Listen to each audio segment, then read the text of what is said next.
Hola, soy Lu, bienvenidos a este nuevo episodio. Esto es Emociones en Claro. En el primer episodio hablamos de qué son las emociones y hoy vamos con lo que realmente sí cambia la vida diaria, lo que hacemos cuando una emoción aparece. Eso que muchas veces se siente automático y que se repite, o sea, los patrones emocionales. Porque lo más importante no es si sientes miedo, tristeza o enojo. Lo importante es identificar qué respuesta automática se activa en ti.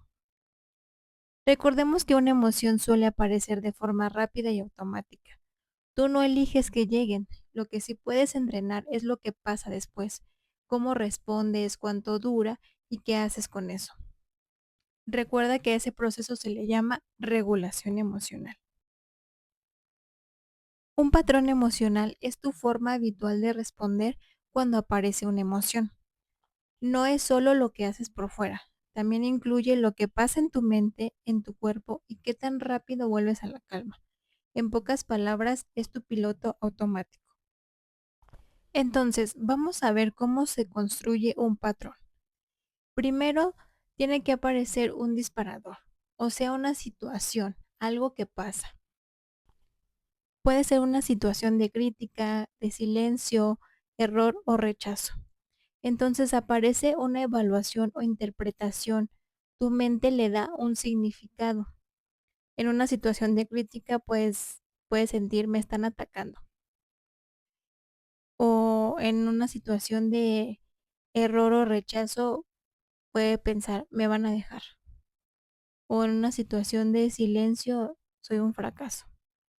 Entonces se activa una respuesta corporal que puede ser taquicardia, puedes llegar a sentir un nudo en el estómago, te puedes sentir acelerado, te sientes tenso.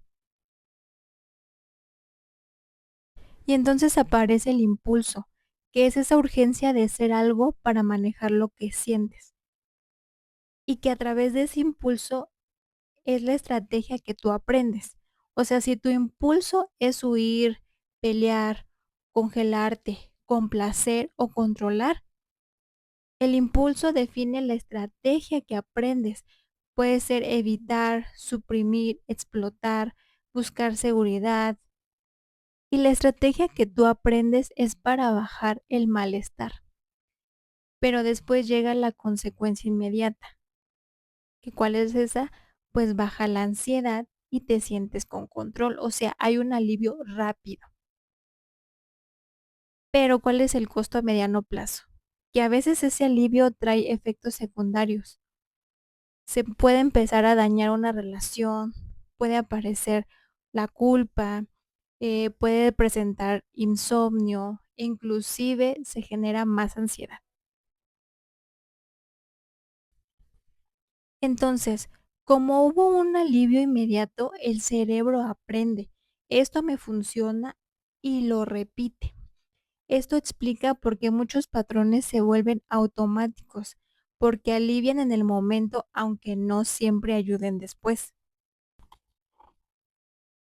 Entonces, así es como aprendes a regular tus emociones. Y esto lo aprendemos desde etapas tempranas y por varias vías. Los patrones se aprenden y se automatizan por repetición. Puede ser por la corregulación temprana y apego a través de la crianza. Al inicio nadie se regula solo. Aprendemos a calmarnos porque alguien nos calma. Con el tiempo ese apoyo se internaliza y se vuelve autorregulación. Si tus cuidadores calmaban, nombraban emociones y ponían límites sin humillar, tu sistema nervioso aprende algo como esto es intenso, pero es manejable. Pero cuando el cuidado es impredecible o invalidante, es más probable que se aprendan estrategias de supervivencia, que se sienten útiles en el momento. Si te ignoraban, castigaban, invalidaban o eran impredecibles, aprendes estrategias como hiperactivación, que es ansiedad, es el estar persiguiendo o rumiar, o sea, dándole vueltas a lo mismo, a lo mismo y a lo mismo. O desactivación, que es evitar, desconectarte, decir no necesito a nadie. Por ejemplo, si cada vez que llorabas te decían, ay, no exageres, aprendes a suprimir, entre comillas, algo que le llaman hacer fuerte. O que cada vez que reclamabas te dejaban de hablar. Aprendes a complacer o a callarte para no perder el vínculo. Otra vía es la socialización emocional familiar, lo que viste en casa.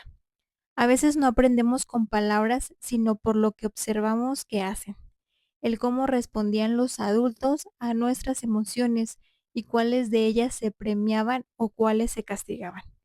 Si en casa el enojo se resolvía gritando, gritar se vuelve normal para nosotros.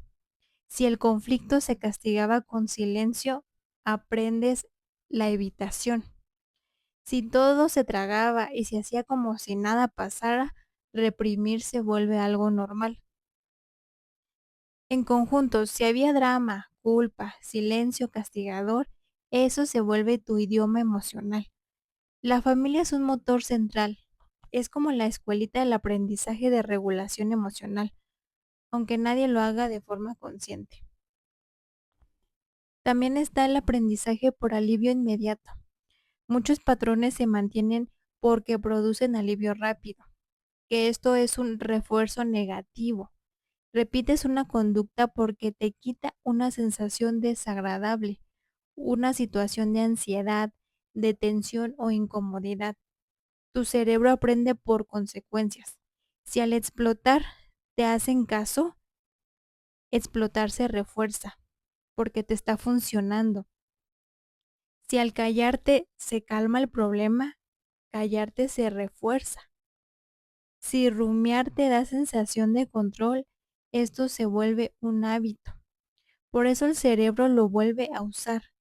A corto plazo esto te regula, pero a largo plazo eso te va destruyendo. También está las experiencias de trauma o estrés crónico. Cuando vives mucho tiempo con estrés, incertidumbre o sensación de amenaza, el cuerpo aprende a estar más en guardia y eso puede moldear respuestas más defensivas o de protección. Un trauma no es solo algo extremo, también es vivir con amenaza constante, como críticas, inseguridad, inestabilidad. Pero eso del trauma pues se tiene que diagnosticar. Entonces, si tu cerebro asocia ciertos estímulos con peligro, como el tono de voz, el silencio, discusiones, se dispara la red de amenaza y tenemos respuestas defensivas. Tu sistema nervioso aprende a relacionar eso con una posible pelea, o con huida, o con congelamiento o complacencia. Esto se traduce en patrones automáticos como hipervigilancia, la evitación, anestesia emocional o reactividad.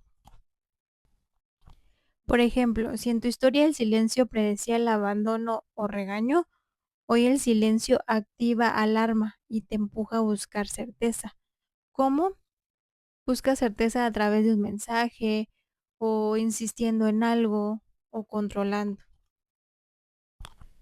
Otra forma igual de aprender patrones es a través de la cultura y los roles. Unas muy comunes que hemos escuchado, los mensajes culturales, que yo creo que a todos nos han dicho alguna vez. El típico, los hombres no lloran, o no seas intensa, el sé fuerte, o el de la familia es primero, o ni modo, tienes que aguantar. Eso modifica qué emociones se expresan y cuáles se esconden, y eso también termina moldeando hábitos emocionales. Entonces, el cerebro va construyendo lo que sientes. El cerebro no solo detecta emociones, también las construye al interpretar señales corporales y contexto con conceptos aprendidos. Eso explica por qué dos personas sienten cosas distintas ante el mismo evento.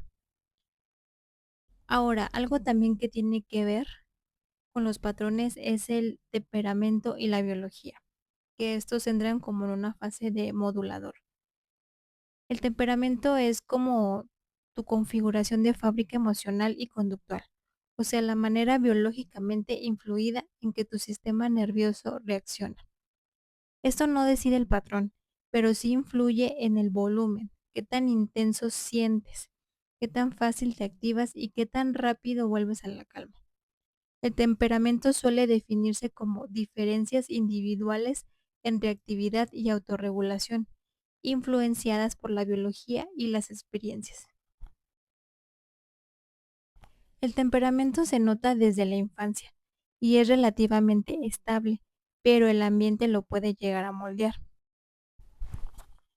El temperamento incluye una reactividad, que es qué tan intenso te pegan las cosas, ya sean las emociones, el estrés o los estímulos.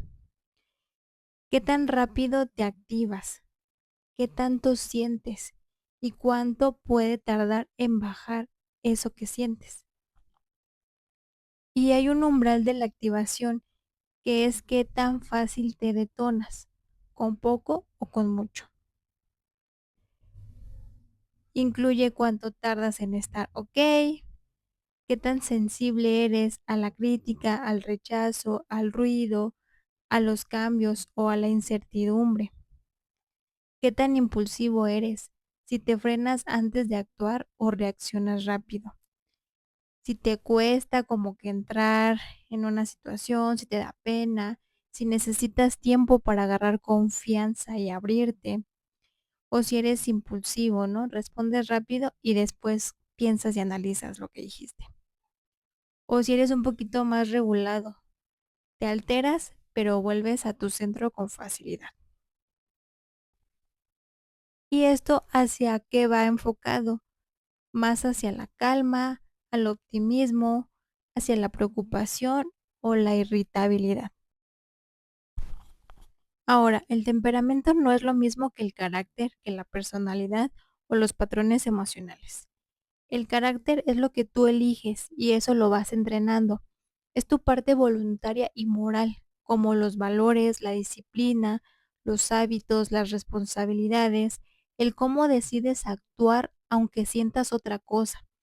Y eso se va construyendo con la educación, las decisiones repetidas, los límites, las consecuencias y los propósitos. Por ejemplo, en una situación donde tú estás sintiendo ansiedad, ¿no? Tal vez la otra persona está diciendo algo o haciendo algo donde te produce ansiedad. Entonces yo voy a tratar de comunicarlo, pero en base al respeto. Entonces, eso es el carácter. El carácter es autocontrol ligado a los valores. Y muchas veces cuando alguien dice tiene mal carácter, casi siempre se refieren al temperamento, como diciendo que esa persona es reactivo o irritable. Y eso es un temperamento con mala regulación. La personalidad es tu estilo completo, lo que la gente suele reconocer como así eres tú. Se forma con el temperamento, el carácter, los aprendizajes, las experiencias, la cultura y las habilidades emocionales. Muchas veces las personas suelen confundirse y eso les impide cambiar, como el así soy, ¿no? Que también es muy común escucharlo. Error, muchas veces no es personalidad, no es tu personalidad, es un patrón no trabajado. O el sí, ya sé, tengo mal carácter. Y eso casi siempre significa que hay una mala regulación. O el soy muy ansiosa. Puede ser rumiación. Entonces estás en búsqueda de certeza y puede ser como un patrón aprendido. Entonces, tu respuesta automática tiene historia. Esta semana observa una cosa. ¿Qué te lo detona? ¿Cómo se manifiesta? ¿Y qué alivio inmediato buscas? Ahí empieza el cambio. En este episodio hablamos de qué son los patrones emocionales y de dónde nacen. En el siguiente hablaremos de cuáles son esos patrones. Soy Lu y esto fue Emociones en Claro. Nos escuchamos en el próximo episodio. Gracias.